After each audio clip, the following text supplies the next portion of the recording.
How many of you can honestly look yourself in the mirror and say, I am doing my best? Because if you can, you're fucking lying to yourself. Your best is a moving, evolving, changing scale. The grind is real, and everything that you do up to this point and beyond will depend on you. Are you a grinder? Are you determined? Are you willing? Will you go that extra mile? Will you put forth the effort that is necessary to get what it is you're seeking in your life? You can always do better. You could always do more. You could always improve. You could always find a way to get a better result and to sharpen your skills. You guys are always looking for that extra thing. I'm going to read this book. I'm going to buy this program. I'm going to join this mastermind group. I'm going to go to this seminar. None of those things will replace the fucking work. There is no shortcut. There is no way to make it faster. There is no way to make it easier. You've got to do the fucking work. You can't go through life looking to do the minimum and get the maximum. If you want the maximum, you gotta fucking do the maximum. You guys gotta go all in. You can't stick your fucking toe in the pool and say, oh, I don't know, this kind of feels weird. No, you have to dedicate every fucking breath, every fucking ounce of energy, and every fucking thought and effort that you possibly have to becoming what it is you want to be. When you are a true hunter, you don't go by time, you go by the gazelle. You don't hunt from 8 to 3. Why? Because the gazelle may not be open from 8 to 3. You hunt until you get a gazelle, and you don't stop until you get one. And then you get another, and then you get another, and you get another. Every minute, every hour, every day, every week, every month, every fucking year, for as long as it fucking takes, you should be consumed with that path. What you do at night matters. What you do in the morning matters. What you do on Saturday, what you do on Sunday matters. The success clock doesn't give a what day it is. It's gonna run no matter what. If you wanna get where I think you wanna go, you better learn to get really used to being uncomfortable. Because you want some different kind of results in your life, you've got to be willing to be unreasonable. If you want unreasonable results in your life, you've got to be willing to be unreasonable. Part of being unreasonable, you don't judge according to appearances. Part of being unreasonable, you concede because you believe it. That's part of being unreasonable. Part of being unreasonable, you must have the faith to call forth those things that be not as though they were. That's part of being unreasonable. Listen to me, this is how you do it over 6-7 years ago with no money, no human resources, no building, no funding, no support. The first thing we did was we dreamed, we wrote the dream down, we slept the dream, we ate the dream, we rehearsed the dream, we looked at the dream, we talked about the dream, we slept with the dream, we woke up to the dream, we wore the dream, and now boom, it's our reality. And so I started going to work earlier. I started being the last one to leave there. I started working harder than anybody else. The other guys could not. Why would you work so hard, Les? I said, I'm not working for them. I've been cheating myself and my family. Wherever you are, whatever you're doing, do it with everything that you have. Develop the habit of giving more than what you're paid for. Develop the habit of setting standards that others will be measured by. Someone said, do not go where the path may lead, but go where there's no path and leave a trail.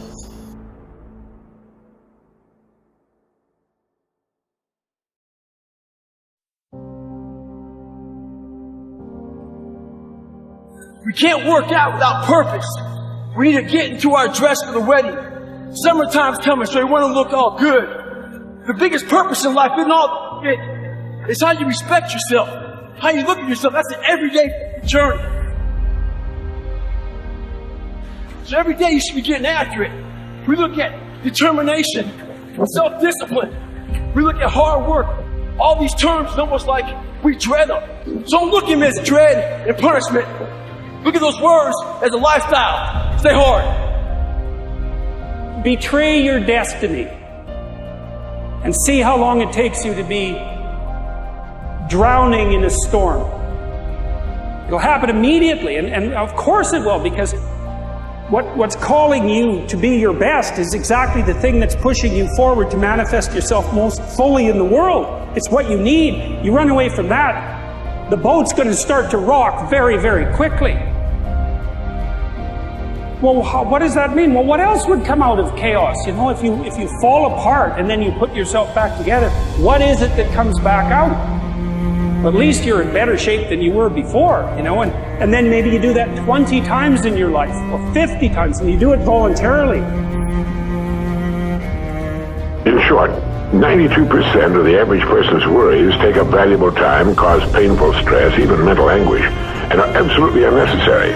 And of the real legitimate worries, there are two kinds. There are the problems we can solve, and there are the problems beyond our ability to personally solve.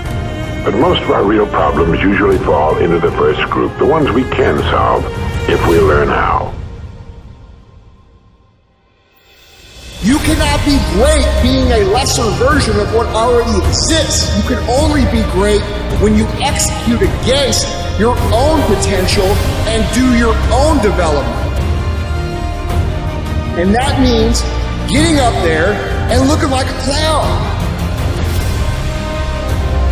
If you want to be great, if you want to be one of the best that's ever fucking lived at what you do, you have to understand that it's about developing our own skills. It's about developing our own style. It's about developing our own swagger.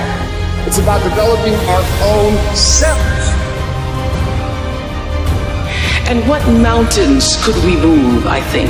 What gridlock could we eradicate if we were to join forces and work together in service of something greater than ourselves? You know, my deepest satisfaction and my biggest rewards have come from exactly that. Pick a problem, any problem, and do something about it, because to somebody who's hurting, something is everything. And what I know for sure is that the biggest choices begin and end with you, your internal big questions. Who do I want to be in the world? My relationship to source energy, to all that is God. I'm not talking about what you believe in God. I'm talking about your experience of that which is all life, which is divine and universal. I'm talking about the big deal. Being connected and aligned with that. When you are tuned in and charged into that, whenever you feel empty, you go inside yourself and you connect to the source, and you know that all things are possible.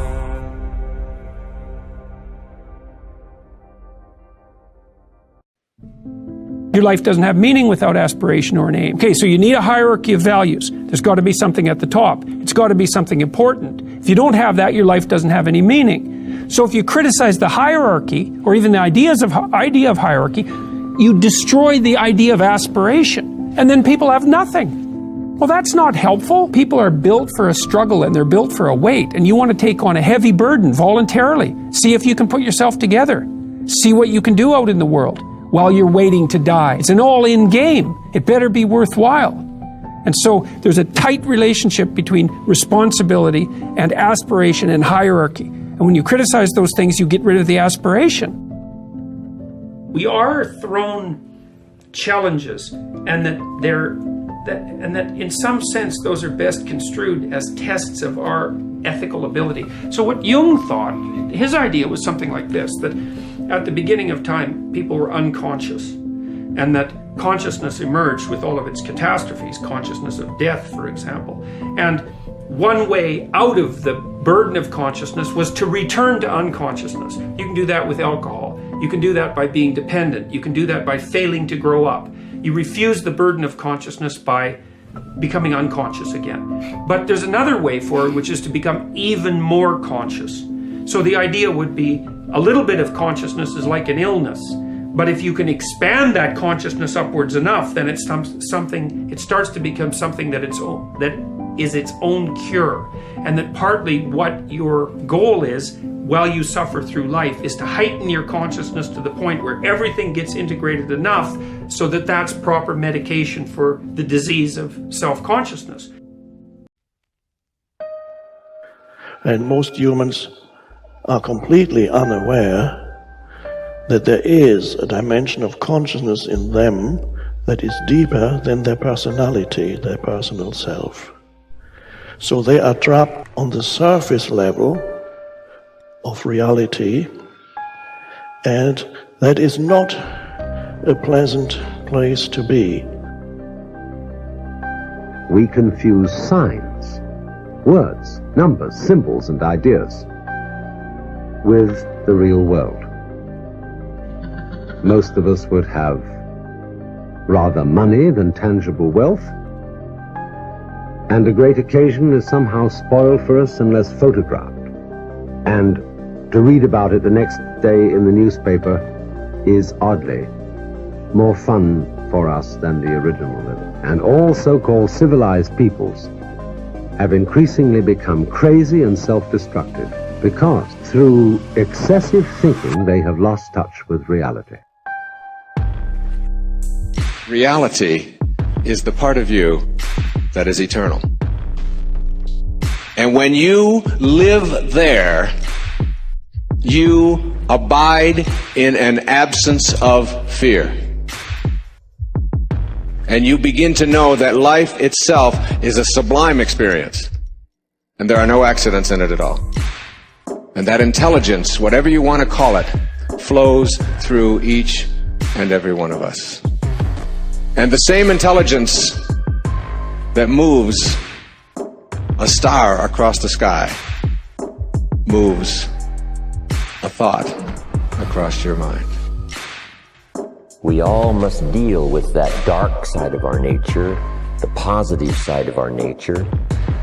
And it isn't that it ever gets done or finished, but that we should suppress those things that would cause us trouble, not only within ourselves, but cause us trouble with someone else. It's a never-ending challenge, but to still always be who you are. But who we are is, you might describe it as dual nature. And the key to life is to become the most of the good in you and the least of the bad. Because you've got to make a move which will put yourself out of your own control into the control of a better. If you don't believe in the Christian kind of a God, you can believe in the Hindu kind of a God, who is your inner self, the real self, the spirit, which is substantially identical with God. So you've got to meditate in such a way that you identify with your higher self. How do you do that? Well, you start by watching all your thoughts very carefully, watching your feelings, watching your emotions, so that you begin to build up a sense of separation between the watcher and what is watched.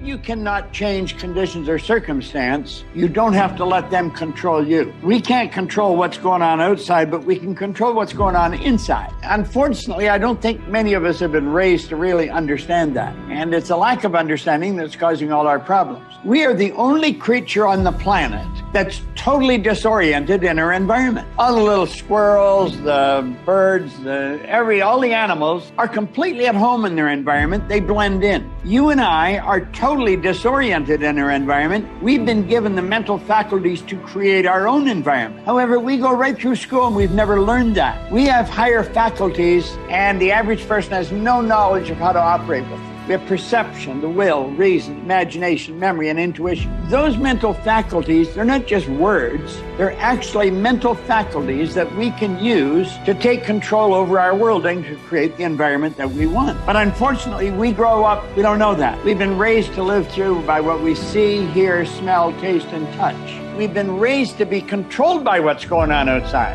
As little kids, will you listen to what I'm telling you? Will you look at this?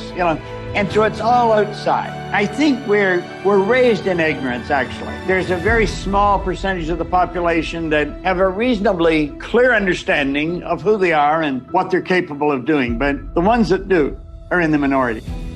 It's so important for people to remember that they're the creators of their lives instead of the victim of their lives. The victim is saying, I'm feeling this way because that person or that circumstance or I don't have any money is causing me to feel this way. That's my relationship with money. What that really means is I'm using my lack to reaffirm my dependency, my addiction, my conditioning. That's my relationship with money, is that I put my attention on money because I don't have it. Their relationship with money is, of course, built on lack. And so when they don't have it, they feel bad. What they're really saying is my outer environment, my reality is actually controlling the way I feel and the way I think. So Lewis, why are you in a good mood today? Things are going good. Why are you in a bad mood? Things are going bad today. So this unconscious program of victimization is saying that we're allowing our environment to influence the way we feel and the way we think. Isn't that what victimization is? And the stronger the emotion we have to our lack, the more we put our attention on the fact that we don't have it. So then the person has forgotten that they're creating reality because what they're creating is lack. Okay, let's create from the field instead of from matter. Get a coherent heart, get a coherent brain,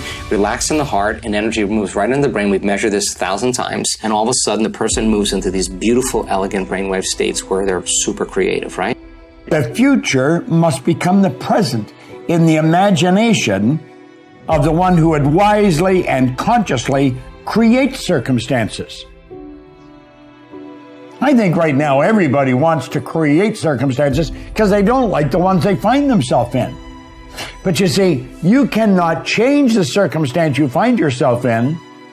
You can only change your perception of them. And when you do that, you change the circumstance. So we say here, the future must become the present in the imagination of the one who would wisely and consciously create circumstance. We must translate vision into being.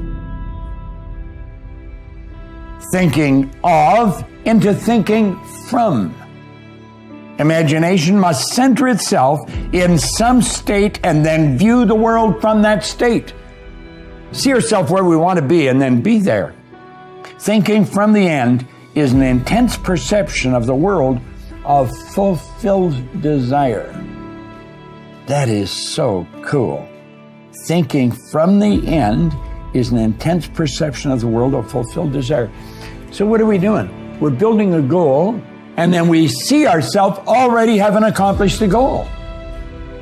Thinking from the end is an intense perception of the world of fulfilled desire. Already got it. I don't have to get it, I've already got it. That's an intense perception of the world of fulfilled desire. In other words, you got it. It's here. Now think. Are you thinking from the end or are you thinking of the end? If you're thinking of the end, your thinking is way out there. If you're thinking from the end, you're part of it. See, the end result has already happened in our mind. We're creative beings. We're God's highest form of creation. We can create in our consciousness the kind of person we want to be and then be that person. And that's what he said here. We must translate vision into being. So we don't just visualize it, we be it. The longer you're conscious of that energy, the more you draw that future to you. What does the synchronicity mean? It means whatever you're doing inside of you is producing that effect outside of you. Pay attention to what you did. Keep doing more it again. Yeah. So generate a little bit more abundance. Just do it for an experiment. Now, when the synchronicity happens, do you think you feel suffering or do you think you feel a little excitement? You feel inspired, right? Mm-hmm. So then that synchronicity is saying, use this energy, use this feeling. It should be easier for you to feel this now and go back and do it again. Mm-hmm. Let's keep the experiment going. Then here comes the promotion, here comes the email, here comes the person you meet at the right time, right? Well, we have something happening here, and then that becomes the momentum, right? So then we generate abundance. That's how we do it. We generate abundance, right? So then if you have an hour meditation where you're tuning into your abundant future, but then you're spending the other 15 hours a day in lack, don't expect anything to change. You defaulted. Mm-hmm. You're back to the old energy. And if you say it's that person or that circumstance or that bank account, I'm going to say you're back to the unconscious program of being a victim, right? Mm-hmm. So then let's go a step further. If your personality creates your personal reality, and it does, and your personality is made up of how you think, how you act, and how you feel, then the present personality who's listening to this podcast has created the present personal reality called their life. Nothing big there. Which means if you want to change your personal reality, you're going to have to change your personality. Right. Nothing changes in your life until you change.